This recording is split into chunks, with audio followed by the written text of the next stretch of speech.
পঞ্চম শ্রেণীর অনুশীলনী ৩-এর ১২ নং প্রশ্নের সমাধান। ১২ নং প্রশ্নে বলা হয়েছে ভাজ্য ৮৯০৩, ভাজক ৮৭ এবং ভাগশেষ ২৯, ভাগফল কত? তাহলে প্রথমে আমরা লিখব, দেওয়া আছে ভাজ্য ৮৯০৩, ভাজক ৮৭, ভাগশেষ ২৯। এখন আমরা ভাগফল বের করব। ভাগফল নির্ণয়ের সূত্রটি লিখব। এখন ভাগফল নির্ণয়ের কিন্তু দুইটি সূত্র আছে। আমরা কোন সূত্রটা লিখব? আমরা লিখব, যেহেতু এখানে ভাগশেষ দেওয়া আছে, তার মানে কিন্তু এই ভাগটা নিঃশেষে বিভাজ্য না। তাহলে নিঃশেষে বিভাজ্য না হলে ভাগফল নির্ণয়ের সূত্রটি লিখব। নিঃশেষে বিভাজ্য না হলে ভাগফল নির্ণয়ের সূত্র হচ্ছে ভাজ্য বিয়োগ ভাগশেষ ভাগ ভাজক। এখন আমরা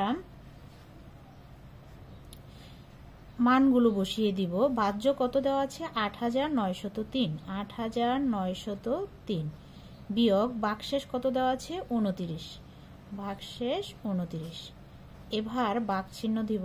ভাজক কত দেওয়া আছে? ভাজক ৮৭ দেওয়া আছে, ভাজকের জায়গায় ৮৭ লিখব। এখন এই দুটা কি বিয়োগ করব? ৯ আছে ১৩ হবে, ৯ ১০ ১১ ১২ ১৩, ৪ হলে হাতে আছে ১, ১ আসা ২ এর সাথে যুক্ত হবে, ২ আর ১ ৩, ৩ আছে ১০ হবে, ৭ হলে হাতে আছে ১, ১ আছে ৯ হবে, ৮ হলে ৮ এর ৮, ৮৮৭৪। এখন ভাগ চিহ্নটা দিব, দিয়ে লিখব ৮৭।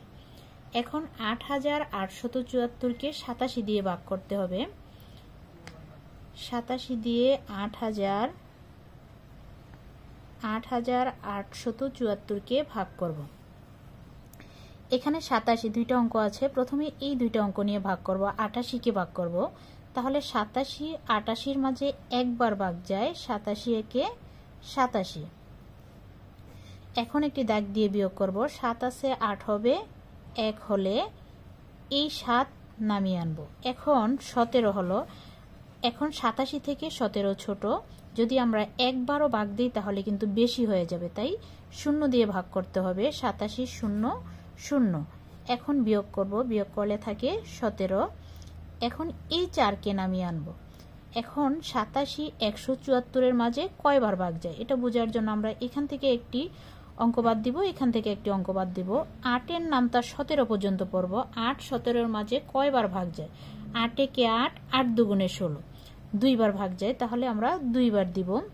এখন এই ২ দিয়ে ৮৭কে গুণ করব। ৭ দুগুণে ১৪, ৪ হাতে আছে ১, ৮ দুগুণে ১৬ আর একে ১৭, তাহলে ১০২ হলো ভাগফল। তাহলে আমরা লিখব উত্তর ভাগফল ১০২।